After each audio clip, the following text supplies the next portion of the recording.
Hello everyone, welcome प्यारे बच्चों। आप सभी का स्वागत है हमारे चैनल नगीन बेस्ट डिजिटल लर्निंग पर।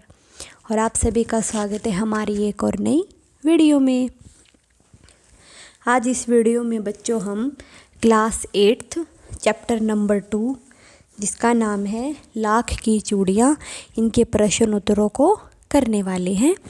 एनसीईआरटी सॉल्यूशंस, कविता से आगे के प्रश्न, अनुमान कल्पना के प्रश्न, भाषा की बात के प्रश्न, जो भी हमारे प्रश्न उत्तर होते हैं, इन सभी को आज हम इस वीडियो में करने वाले हैं। तो चलिए प्यारे बच्चों शुरू करते हैं। सबसे पहले हैं हमारे कहानी से प्रश्न, यानी कि जो कहानी से संबंधित प्रश्न हैं। और उसमें हमारा पहला प्रश्न है,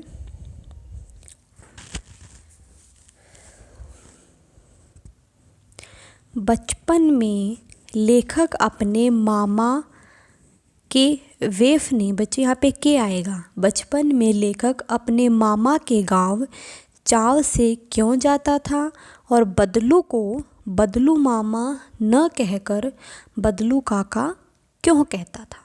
तो चलिए बच्चों उत्तर पढ़कर जानते हैं कि उसे अपने मामा के गांव जाना इतना पसंद क्यों था और वो बदलू मामा न कहकर उसे बदलू काका क्यों कहता था। लेखक अन पे नहीं, यहाँ पे अपने आएगा। लेखक अपने मामा के गांव में लाख की चूड़ियों के कारीगर बदलू से मिलता था। जब अपने वो मामा के गांव में छुट्टियों में रहने के लिए जाता था तो उसके जो मामा के गांव में लाख की चूड़ियों बनाने वाला था उस बदलू से मिलता था और उससे ढेर लाख की रंग बिरंगी गोलियां लेता था। उससे ढेर सारी लाख की रंग बिरंगी गोलियां लेता था। गांव के सभी लोग, गांव के सभी बच्चे उसे काका कहकर बुलाते थे, तो इसलिए बदलू मामा न कहकर लेखक भी उसे बदलू काका ही कहने लगे थे। ठीक है बच्चों, आगे है हमारा प्रश्न नंबर 2। वस्तु विनिमय क्या है? विनिमय की प्रचलती पद्धति क्या है? तो चलिए बच्चों उत्तर पढ़कर जानेंगे। किसी वस्तु के बदले में दूसरी वस्तु का लेना वस्तु विनिमय कहलाता है। यानी कि जब हम आज के टाइम में तो क्या होता है बच्चों, अगर हम कोई दुकान से कोई चीज़ लेने के लिए जाते हैं तो हम पैसे देकर वो चीज़ ले लेते हैं। लेकिन पहले के समय में क्या होता था, अगर हमें कोई चीज़ लेनी होती थी तो हमें कोई वस्तु चाहिए होती थी तो हमें वस्तु के बदले वस्तु ही देनी होती थी। यानी कि अगर हमें किसी से कोई चीज़ चाहिए उसे हम अनाज देंगे, कपड़े देंगे, या फिर उसकी कोई भी ज़रूरत की कोई भी दूसरी चीज़ देकर उसे अपनी ज़रूरत की चीज़ ले लेते थे। तो उसे ही हम वस्तु के बदले में वस्तु मिलना, तो उसे हम वस्तु विनिमय कहते हैं। आज से लगभग 15-20 साल पहले तक भी गांवों में यह प्रथा चलती थी। लगभग 15-20 साल पहले भी गांवों में यही प्रथा चलती थी। उनके घरों में कुछ अनाज, अन्य वस्तु होती थी जो दुकानदार को देकर उससे दूसरी वस्तु ले आया करते। यानी कि जो चीज़ उसके पास ज़्यादा होती थी, अनाज है या कुछ भी है, जितनी चीज़, जैसे कि अनाज है, जितनी ज़रूरत उसे अनाज की होती थी, अगर उससे ज़्यादा अनाज होता है तो वो उसे दुकानदार को देकर अपनी ज़रूरत की चीज़ ले लेता है। वर्तमान में विनिमय की प्रचलित पद्धति क्या है? पैसा है, जिसके बदले में हम कोई भी वस्तु खरीद सकते हैं। ये था हमारा प्रश्न नंबर 2। अब चलते हैं प्रश्न नंबर 3 पर। मशीनी युग ने कितने हाथ काट दिए हैं? इस पंक्ति में लेखक ने किस व्यथा की ओर संकेत किया है? यानी कि मशीनी युग ने कितने हाथ काट दिए हैं, तो इस बात की तरफ लेखक ने क्या कहना चाह रहा है? तो चलिए उत्तर पढ़कर जानते हैं। जिन्होंने अपने हाथ के हुनर से, अपनी कला से एक परंपरा को बनाए रखा, यानी कि अपने हाथ से जो बनाने वाली चीज़ें हैं, अपने हाथ के हुनर से, अपनी कला से एक परंपरा को बनाए रखा है, उसी से वे जीवन यापन करते चले आए थे। यानी कि उन्हीं चीज़ों को बनाकर वो अपने जीवन को बिताते चले आए थे। उन्होंने अपनी इस कला को पीढ़ी दर पीढ़ी बढ़ाया, यानी कि पहले उनके दादा वो काम करते थे, फिर उसका बेटा करने लगा, आगे उसका बेटा करने लगा, आगे उसका बेटा करने लगा। तो पीढ़ी दर पीढ़ी इस कला को चलाते आ रहे थे, बढ़ाते आ रहे थे। उसके अलावा उन्होंने जीवन यापन, यानी कि जीवन बिताने का कोई और साधन नहीं अपनाया है। आज मशीनों के आ जाने से, मशीनी युग ने अपनी उनकी यह कला और जो हमारे देश की संस्कृति है, उस विरासत है, वो लुप्त हो चुकी है, यानी कि समाप्त हो चुकी है। इन मशीनों ने उनके हाथ काट दिए, यानी कि जो काम इंसानों के हाथों से होते थे वही काम आज मशीनों से हो रहे हैं। कारीगरों की रोजी रोटी का साधन छिन गया है। वो अपना जीवन यापन यानी कि अपना जीवन कैसे बिताएं, लेखक ने इस व्यथा की ओर संकेत किया है। ये था हमारा प्रश्न नंबर 3। अब है आगे बच्चों प्रश्न नंबर 4। बदलू के मन में ऐसी कौन सी व्यथा थी जो लेखक से छिपी न रह सके, यानी कि बदलू के मन में ऐसी कौन सी बात थी, ऐसी कौन सी चिंता थी जो लेखक से न छिपी रही। बदलू लाख की चूड़ियाँ बनाकर बेचता था। उसके हाथ का यह हुनर अब कांच की चूड़ियों के आ जाने से धीरे धीरे समाप्त हो गया, क्योंकि कांच की चूड़ियाँ मशीनों से बनने लगी हैं। तो यानी कि जो उसके जो हाथ का वो हुनर था, उसका जो टैलेंट था, अब धीरे धीरे वो समाप्त होने लगा है। तो उसकी यही जो व्यथा वो लेखक को परेशान कर रही थी। ये था हमारा प्रश्न नंबर 4। आगे है बच्चों प्रश्न नंबर 5। मशीनी युग से बदलू के जीवन में क्या बदलाव आया, यानी कि जो मशीनों का युग आ गया है, जो चीज़ें मशीनों से बनने लगी हैं, उनसे जो लेखक के जीवन में क्या बदलाव आया है। मशीनी युग के आ जाने से उसके जो हाथ का काम है वो बंद हो गया और काम न करने की वजह से वो बीमार भी रहने लगा। अब उसके अंदर हीन भावना भी आने लगी, उसे दिन ब दिन कमज़ोर करने लगी। कि उसकी हीन भावना कैसे, कि मैं कुछ नहीं कर रहा हूँ, मैं अपने परिवार के लिए कुछ नहीं कमा रहा हूँ। तो ऐसी ऐसी बातें उसके मन में आने लगी, उसे अपने परिवार की चिंता होने लगी, तो जिसके कारण वो दिन भर दिन कमज़ोर होने लगा। यह था हमारा प्रश्न नंबर 5।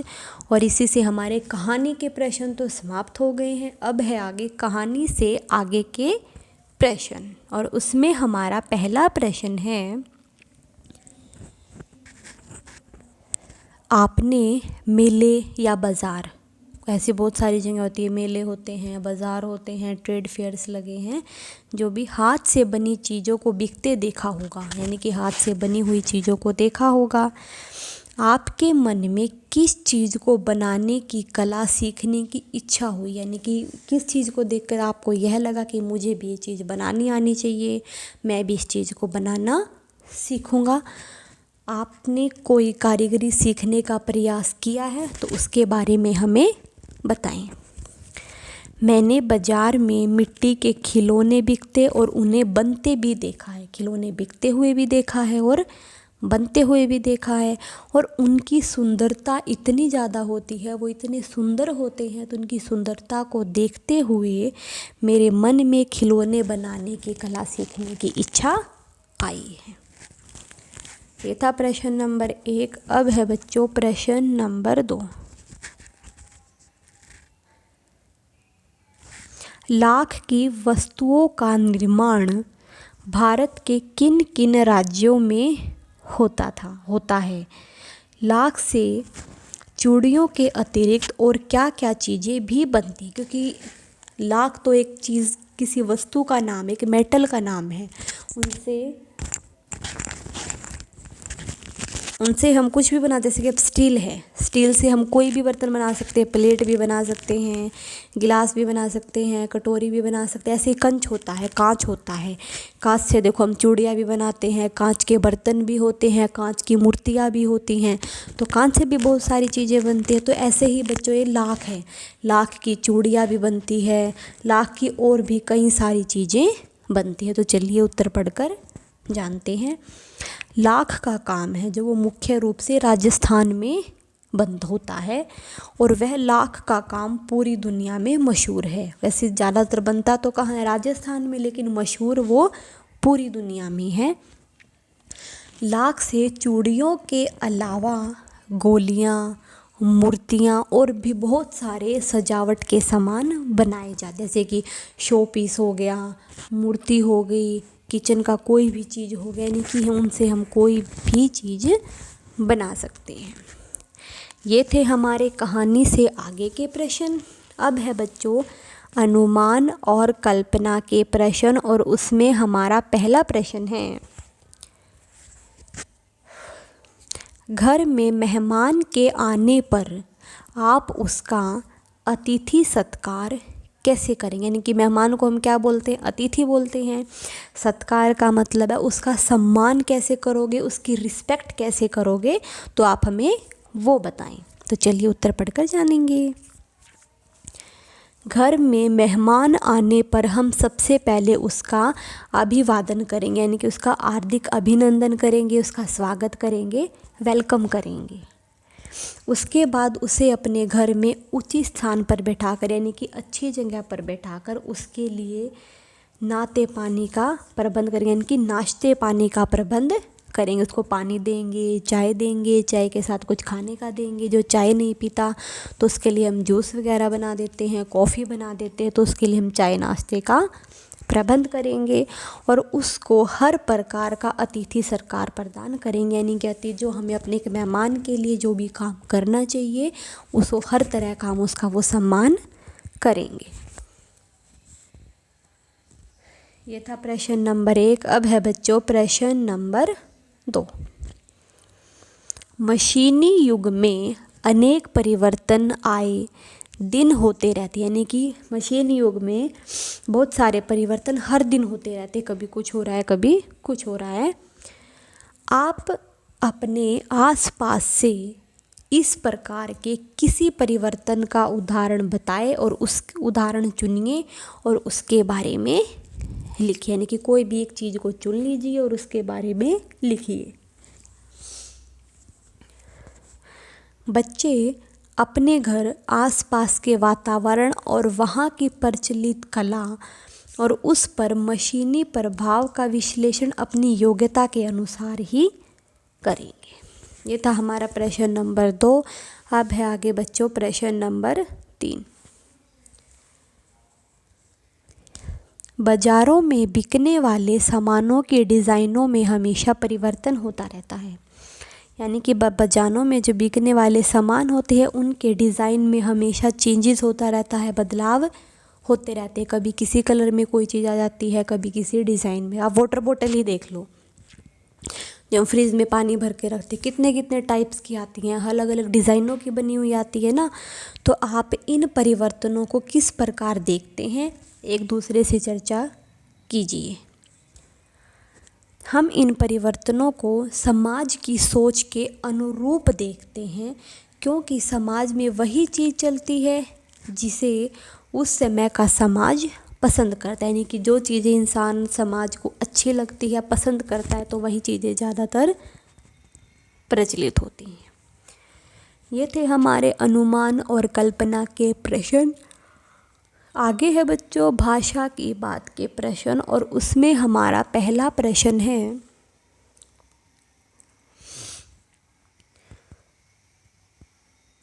बदलू को किस बात से चिढ़ थी, तो कांच की चूड़ियों से। और बदलू स्वयं कहता है, जो सुंदरता कांच की चूड़ियों में होती है लाख में कहाँ संभव है। एक तरफ तो वो कहता है कि मुझे कांच की चूड़ियाँ पसंद नहीं है, वो लाख की चूड़ियाँ बनाता है। दूसरी तरफ वो कहता है कि जो सुंदर चीज़ें, जो सुंदरता कांच की चूड़ियों में होती है वो लाख की चूड़ियों में नहीं होती। तो आपको इन पंक्ति में दोनों बदलू की दोनों प्रकार की मनोदशाओं अच्छी लगती है, यानी कि एक तरफ तो उसे कांच की चूड़ियाँ अच्छी लगती है, दूसरी उसे कांच की चूड़ियाँ अच्छी नहीं लगती। तो उसके मन में दो तरह की दशाएं चल रही हैं। दूसरी पंक्ति में उसके मन की पीड़ा है। पहली पंक्ति में तो उसके जो मनोदशा सामने आती है और दूसरी पंक्ति में उसकी पीड़ा है, उसमें व्यंग्य भी है। हारे हुए मन से या दुखी मन से अथवा व्यंग्य में बोले गए वाक्य के अर्थ सामान्य नहीं होते, एक जैसे नहीं होते। कुछ व्यंग्य वाक्यों को ध्यानपूर्वक समझकर इकट्ठा कीजिए, एकत्र कीजिए और उनके भीतरी अर्थ की व्याख्या करके लिखिए। तो चलिए बच्चों उत्तर पढ़कर जानेंगे। बदलू ने मेरी दृष्टि देख ली और बोल पड़ा। लेखक कह रहा है कि बदलू ने मेरी दृष्टि देख ली है और वो बोल पड़ा है। यही आखिरी जोरा बनाया था जमींदार साहब की बेटी के विवाह पर। 10 आने पैसे मुझको दे रहा था, मैंने जोड़ा नहीं दिया, कहाँ शहर से ले आओ। तो इस कथन में उसके जमींदार पर व्यंग्य करना है। जिस बदलू की चूड़ियों की धूम सारे गांव में नहीं अपितु आसपास के गांवों में भी थी। शादी विवाह पर उसको मुंह मांगे पैसे दिए जाते थे। जमींदार उसे 10 आने देकर संतुष्ट करना चाहते थे। दूसरा व्यंग्य उसने शहर पर किया है। जमींदार के द्वारा उसको सिर्फ 10 आने देने पर जमींदार को चूड़ियाँ शहर से लाने के लिए कह दिया, क्योंकि शहर की चूड़ियों का मूल्य उन चूड़ियों से सहस्त्र गुना महंगा था। आजकल सब काम मशीनों से होता है, खेत भी मशीनों से जोते जाते हैं और फिर भी सुंदरता कांच की चूड़ियों में होती है, लाख की चूड़ियों में कहाँ संभव है। यहाँ पर प्रथम व्यंग्य बदलू ने मशीनों पर किया और दूसरा कांच की चूड़ियों पर किया। पहला तो किस पर किया, मशीनों पर, और दूसरा कांच की चूड़ियों पर। उसके अनुसार अब तो सारा काम खेतों में भी मशीनों के द्वारा होता है और आदमियों की ज़रूरत क्या है, दूसरा कांच की चूड़ियों पर। कांच की चूड़ियाँ दिखने में इतनी सुंदर होती है कि लाख की चूड़ियाँ भी उसके सामने फीकी लगती हैं, भले ही वो हाथ से और मेहनत से क्यों ना बनाई गई हो। अर्थात सुंदरता के आगे दूसरी वस्तु का गुण कोई मूल्य नहीं रखता है। ये था हमारा प्रश्न नंबर 1। अब है आगे बच्चों प्रश्न नंबर 2। बदलू कहानी की दृष्टि से पात्रा है और भाषा की दृष्टि से संज्ञा है। तो किसी भी व्यक्ति, स्थान, वस्तु, विचार अथवा भाव को हम क्या कहते हैं, संज्ञा कहते हैं। तो संज्ञा को भी 3 भेदों में बांटा गया है, व्यक्तिवाचक संज्ञा, जातिवाचक संज्ञा और भाववाचक संज्ञा। जैसे व्यक्तिवाचक तो क्या, जैसे कि लल्ला, रज्जो, आम, कांच, गाय, यानी कि किसी भी चीज़ के बारे में हमें बताया जाता है, उसके व्यक्तित्व का बोध कराया जाता है। आगे है बच्चों जातिवाचक। जातिवाचक में जैसे कि चरित्र, स्वभाव, वजन, आकार, यानी कि ये सारे हमारे किस में आते हैं, जातिवाचक संज्ञा। और भाववाचक संज्ञा जैसे कि सुंदरता, नाजुक, प्रसन्नता आदि, जिसमें कोई व्यक्ति नहीं है और न ही कोई आकार या वर्जन, परंतु उनका अनुभव होता है कि वो सुंदरता व्यक्ति भी हो सकती है, सुंदरता कोई चीज़ भी हो सकती है। पाठ से तीनों प्रकार की संज्ञाएं चुनकर लिखिए। अब देखो व्यक्तिवाचक संज्ञा में तो क्या आता है, जमींदार, मामा और बदलू। और जातिवाचक संज्ञा में स्त्रियां, चारपाई, बेटी, बच्चे और चूड़ियाँ। अब है भाववाचक संज्ञा, बीमार, बेरोजगार, प्रसन्नता, व्यक्तित्व, शांति और पढ़ाई। ये सभी हमारे किस में आते हैं, भाववाचक संज्ञा में आते हैं। ये था बच्चों हमारा प्रश्न नंबर 2। अब आगे करेंगे प्रश्न नंबर 3। और हमारा प्रश्न नंबर 3 है, गांव की बोली में अन्य शब्दों के उच्चारण है जो वो बदल जाते हैं। यानी कि कुछ शब्द, कई शब्द ऐसे होते हैं जिनका जो उच्चारण है, बोलने का जो तरीका है वो बदल जाता है। कहानी में बदलू वक्त समय को, यानी कि जो वक्त है उसको क्या बोलता है, बखत। उम्र को अमर कहते हैं। तो इस तरह के बहुत सारे शब्द होते हैं जिनके बोलने में परिवर्तन, अर्थ तो वही होता है, मतलब तो वही होता है, लेकिन उनका जो बोलने का तरीका है, जो बोलने की साउंड है वो चेंज हो जाती है। तो आपको ऐसे कुछ शब्द लिखने हैं। तो चलिए बच्चों पढ़ते हैं।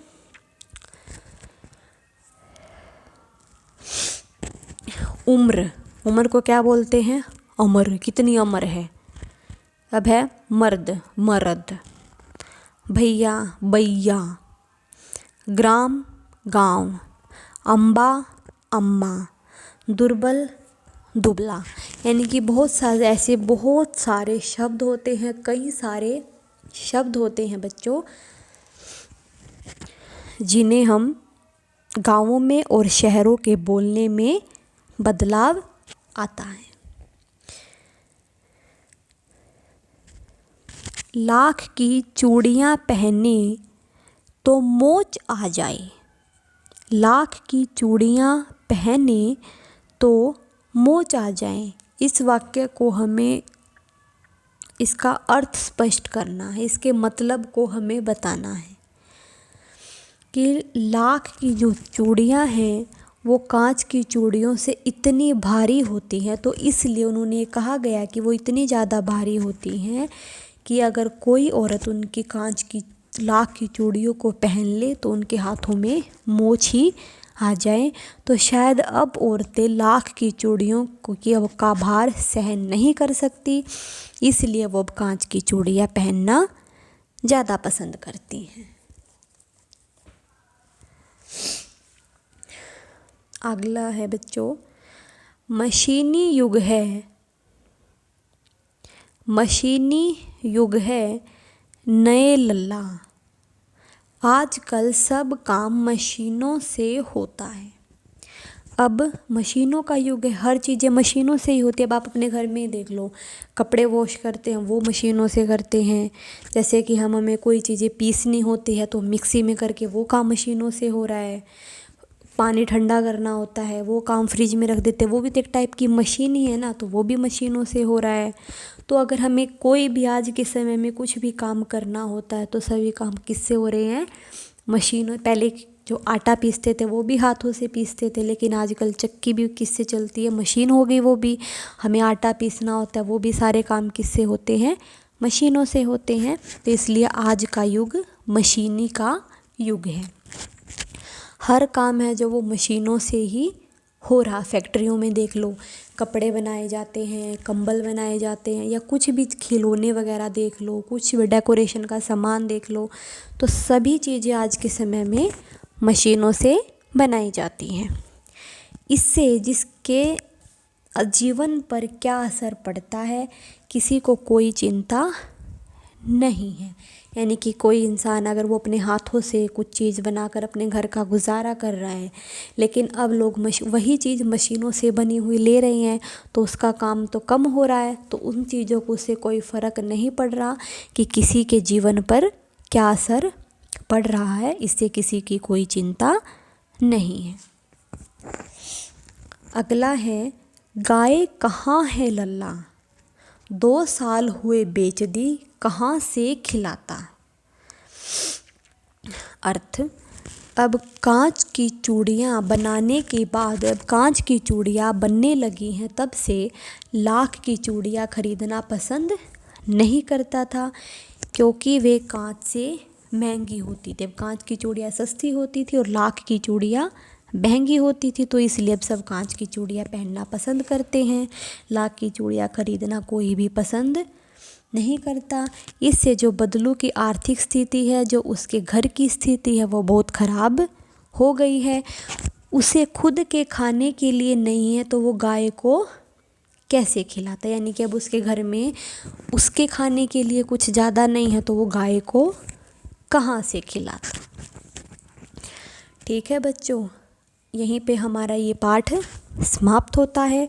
इस वीडियो के लिए इतना ही। अगली वीडियो में हम अगले पाठ को करेंगे। आशा है आप सभी बच्चों को ये पाठ, ये वीडियो समझ में आई होगी। जिसको भी वीडियो अच्छी लगी हो, चैप्टर समझ में आ गया हो, तो प्लीज़ लाइक, शेयर और कमेंट ज़रूर करें। Thank you. Have a nice day.